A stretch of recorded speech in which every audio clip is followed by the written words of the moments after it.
Hi, it's Trey Griggs with Obsidian Wisdom. Today on Wisdom Wednesday, we're going to discuss 10 of my favorite Martin Luther King Jr. quotes that I believe are thought provoking, and I'm hoping that you find them as well.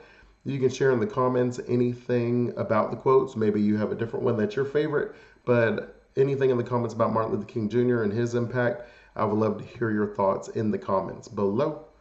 Most entrepreneurs and families worry about money, so we created the Wisdomites framework to help you eradicate financial stress, generate a passive income, and build a prosperous retirement strategy. Our first MLK quote for the day is: "We must accept finite disappointment, but never lose infinite hope." As you would imagine, anytime you try to bring about massive change, anytime that you are trying to go in a different direction, something that is not natural, we'll say, it is going to bring about failure. You cannot get to success without passing through failure. As a result, it becomes important to accept the fact that you're going to deal with setbacks and challenges, that there are going to be things that are difficult, that you're going to make a list of exactly what you want to do with every single day. And some days you're going to wake up and you're going to have great days where you wake up early, you run, you exercise, you meditate, you are crushing it on every level.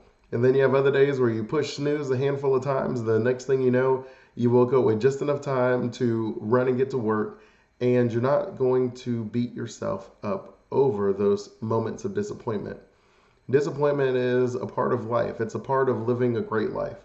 Those who do not feel or experience disappointment, I would find it hard pressed to find someone who is pushing themselves towards their greatness. It's just really is a part of mastery, is starting off the fool, for lack of a better term, where you really have no idea what you're doing. It's just sort of embarrassing. But if you do something long enough, you will become a master. You've probably heard me mention before the stories of like anyone trying to get a black belt in mixed martial arts, where if you train and practice and try for years, you can't help but become a black belt.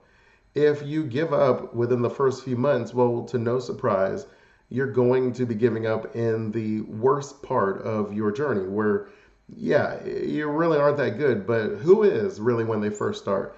We're just comparing ourselves against the most amazing results, and those people have been doing it for a lot longer. If you do it as long as them and stay as committed as them, you will get the same results. And so you never want to worry about those finite, those small moments of disappointments, those setbacks, and those challenges. And you can't lose your hope. And what we mean by infinite hope is as long as you genuinely know that if you don't give up, you will eventually get exactly what you're looking for. It may not be as quick as the next person because things lined up perfectly for them, and that's okay. We're not hating on anyone. We just simply are saying, you know what, it's going to take me a little longer, and that's cool. I'm going to get to where I'm trying to get to, right? I'm going to get the result. I'm not going to lose hope. And even if I have like 5 businesses that fail, but if my goal is to be an entrepreneur, I'm going to learn something with each of those failures where I'm going to set myself up for success. The second one is: darkness cannot drive out darkness, only light can do that. Hate cannot drive out hate, only love can do that. Now, this really is one of my favorite ones, and you'll find the common pattern is we really aren't going to be able to make external changes without being the change that you want to see. And what I mean is, we can't say, well, I will treat you better as soon as you treat me better. Because the truth is, and I mean, even scripture talks about that, where it's like even a tax collector is like super nice to people who are nice to the tax collector. And it's a very simple concept where if you want to be something spectacular, if you want to be more than, mediocre, then you're going to have to be nice to people who aren't nice to you. That you're going to have to be kind to people who are downright mean to you. And we're not saying that you're like a pushover and just allowing people to take advantage of you, but we really are saying that you're going to hold yourself to a standard that is not requiring anything of other people. And very simply put, if you are a person who holds yourself to a high integrity, then it doesn't really matter whether you're dealing with another person of high integrity or if you're dealing with the town crook. right? It doesn't really matter. You are a person of high integrity. It doesn't matter if the person would steal from you. It doesn't matter if the person already stole from you. You are going to hold yourself to your own standard of integrity. And if you go around saying, well, I'm just going to treat people how they treat me, well, you'll find that often in time that hurt people. So if someone has their feelings hurt and they hurt someone else, and then you hurt them back, well, you're just going to continue that cycle. If your goal is to change the relationship for the better, then you have to decide, you know what? I'm just gonna let it go. I'm just gonna roll with it. I'm not gonna bring it up. I'm just gonna see what can happen. Now, it doesn't mean that you should always do that, because obviously there are just people that shouldn't be in your life at some point. But it is true that you should, the way I would describe it is, if there was like gang violence and someone shot someone's dog and then someone else shot someone's cat, then if you shoot, their cat, well, then they're probably going to shoot your next pet. But if your goal is to stop getting your pets killed, then after they killed your pet the first time, then you just don't shoot them back. You just kind of keep it moving. You're not worried about it, because hate begets hate. Hate creates more hate. More resentment creates more resentment. If you let something go on your turn where you have every right, and I mean every right, to retaliate, that will benefit you more than you retaliating, because then it's on their turn, right? So they have every right to retaliate. And in your mind, you're like, well, I had to get even, so it's not really the same. But the truth is, it's the same. If you want to get even, they want to get even, then you're going to be living a life of a lot of loss. And you just don't want to do that. So, right, hate can't drive out hate. Only love can. Only self-sacrifice and patience and kindness, things like that, is what you would have to do to make the changes. Number 3, we have forgiveness is not an occasional act. It is a permanent attitude. And again, this one ties back to just the idea that if I want to forgive someone, then I just choose to forgive the person. If I'm going to tell someone, I will forgive you if, and then I list off this laundry list of stuff that they need to do, well then, am I really forgiving someone in like the truest sense of forgiveness? Right? Am I showing mercy? Am I showing, like a patience? Well, maybe, right? You may feel like no one should be forgiven unless they show some remorse. And while I can appreciate that, I do think that ultimately forgiveness is just like happiness. It's just a choice that we make. If you want to forgive someone, choose to forgive them. If you don't want to forgive someone, then choose not to forgive them. But to make someone, jump through certain hoops so you'll forgive them, well, that's not quite the same. So I do think MLK is right in the sense that it's not an occasional act. It's not a one-time thing. It is not even something that externally is rewarded as much as it is an internal choice. I just choose to forgive someone, and then we're going to move on. And they may show remorse, and they may show like sympathy or whatever. That's fine. That's cool. That's just icing on the cake. But it's not required for me to forgive them. And I do love that quote. Number 5 is, I have decided to stick with love. Hate is too great of a burden to bear. Now that one's deep, right? Just too great of a burden to bear. So Martin Luther King Jr., he understood the idea of hate and just understanding when someone treats you a certain way, when someone like burns a cross in your yard, when someone bombs your house, when people call you certain names and they stab you with poison darts and different things, that you really do feel a pretty heavy burden of resentment and hate. And he is saying that that burden is so heavy that it is much better for him to just stick with love. And it is a powerful concept, a powerful lesson and idea, because again, it's not that he doesn't have the right to express hate. He has people that are spewing all sorts of nastiness at him, and they don't even really know him. And what they do know about him, and the fact that they don't like him, it lets him know a lot about them. And yet he's like, even in that situation where I can hate people who really are people that are worth hating, just nasty people, but it still puts a heavier burden on him. It puts a heavier burden on you to hate someone else. And so MLK is just like, let's just focus on love. Let's focus on the progress that we're trying to make towards certain goals, and not to waste your time experiencing emotions of hate and resentment. And number 5 is faith is taking the first step even when you don't see the whole staircase. Now, I often use this one as an example of fog, where faith is this idea that you're going to take a step through a fog. You can't see all the way through the fog, but every time you take a step, you can see another foot clear up on the fog.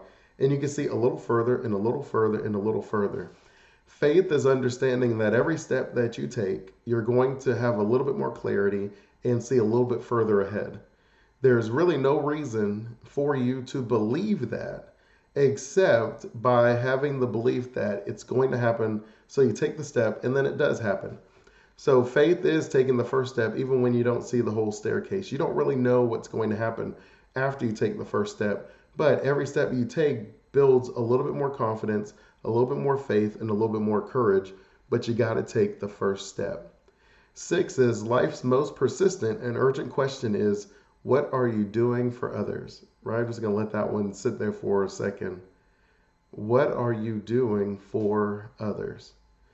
I believe entrepreneurship is a gift that gives and changes the entire world. It's why I love working with entrepreneurs. It's why I encourage you in entrepreneurship. It's this idea that there's a problem in the world and you are going to solve that problem. Now, you solve the problem for a profit. That's what entrepreneurship is. But you are doing a lot to make the world a better place. The world is happy that you created your company, that you are solving a problem on the grand scale, and that you're making everything and everyone around you better, that you're going to leave the world better than you found it. And I do think that that's ultimately what anyone can just ask for. We just want to leave the world a little bit better than when we found it. So just ask that question of you, what are you doing for others? And it could be on a smaller scale. It could be with the kids in the neighborhood where you simply just help them walk to school, maybe ask them how their day is going. Someone with homework, you help them with homework. Someone walking across the street, reaching the top shelf. If you've ever been in the grocery store and someone's a little shorter, where you reach the top shelf to get them something. Just what are you doing for others? Don't overthink it. Don't paralyze yourself with all the analysis of what you could do. If someone has a little bit of a need and then you solve it, you've done a good thing. Number 7 is never succumb to the temptation of bitterness. And again, the MLK knows, if anyone knows, if you're dealing with just nastiness, with resentment and bitterness from other people, it becomes very difficult for you not to become bitter yourself. And remember, like I said, hurt people hurt people. So if hurt people are hurting people, then those are people that have given into the bitterness, where something happened to them and then they are retaliating to others, where they're mistreating others. You don't want to be that person. Don't give in to bitterness. Understand that the people around you, they love you, that they care about you, and you really don't want to treat them that way. Other people who are in your life that are bitterness, you have to limit how much time you spend around them. You can't spend a whole bunch of time around someone if they're going to negatively impact your mindset and your overall attitude and energy. Number 8, our lives begin to end the day we become silent about things that matter. I am definitely someone who believes that ultimately each one of us is just looking to be accepted for who we are.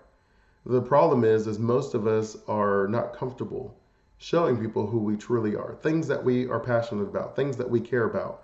I encourage you to be you. Just be you. Don't be silent about things that matter to you.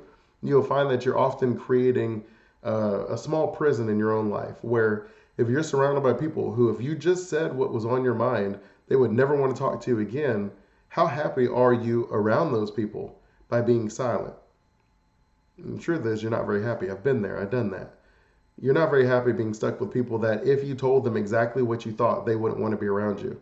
I say tell them exactly what you think, and then you'll find that other people who share that belief will congregate with you. They'll want to hang out with you.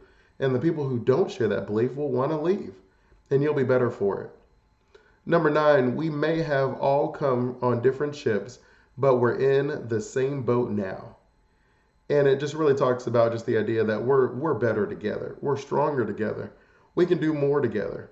that the ability that we have as individuals is not as profound as what we can do as a group to improve the lives of our community, to make the world a better place, to show kindness and patience and understanding, that you have more in common than you do anything else. So focus on the things that you have in common, and don't worry about the other stuff. And 10 is the ultimate measure of a man is not where he stands in moments of discomfort and convenience, but where he stands at times of challenge and controversy. Right? If you could sum it up, you are who you are when nobody is looking. When people are looking and you feel compelled to, walk the baby across the street, as maybe you've seen like some of the politicians do. I guess you're not really walking a baby across the street. Why is the baby out in the road anyways? But maybe if you're walking someone across the street, then that is someone, if they're performing for the camera, where it's just not the same thing. When things are easy and going well, it's really easy for anyone to be their best self. But when things are difficult and challenging, and it really requires you to step up, when you have to sacrifice something, not in sacrifice in like the sense that you're just giving up something for the sake of giving it up, but a sacrifice is I'm giving up something for something that's better. And we underestimate, really what it is that we are holding on to because we just don't want to lose anything. But if you really take a step back and you're just true to yourself, as we had already mentioned, and understand that it's not really about what I have to do to maintain my comfort zone as much as it is what do I have to do to look at myself in the mirror, to maintain my integrity, to be true to who I am.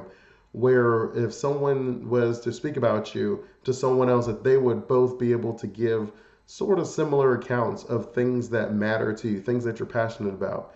You don't want someone that's like, I didn't even know that they cared about that. I didn't know that that was something that was important to them. You just want people to be able to truly know who you are so that you have the ability to surround yourself with other like-minded, positive mindset, helping other people do great things people. You don't want to be trying to fit in to the point that you are sacrificing some of your character and your morals. So you want to make sure that whether it is a good or a bad, whether it costs you in the short term or the long term, that you really want to be true to yourself, because you owe you more than anything anyone else can give you. And as it says in scripture, what benefit is it for a man to gain the whole world if it costs them their soul? You don't want to gain so much at the cost of your soul, because I can tell you what you're going to do. You're going to spend everything you gain to buy back your soul, and you may find that it costs a little bit more than what you sold it for. And so on that is my top 10 Martin Luther King Jr. quotes. I hope that you enjoy them. If you share in the comments any of them that maybe that I missed that are really important to you, or which one of the ones that I did mention that's your favorite, I look forward to hearing that. If you have any additional questions or concerns about your retirement, I invite you to check out my free retirement planning that works video training at obsidianwisdom.com/training. In it, I give you my entire wisdometric framework that I use with my clients to help them eradicate financial stress, generate a passive income, and build a prosperous retirement strategy. And until next time, remember, Wisdomites, wisdom is asking the right questions to allow yourself to get the right answers. Keep asking those questions and you will keep getting those answers. Continue blessings.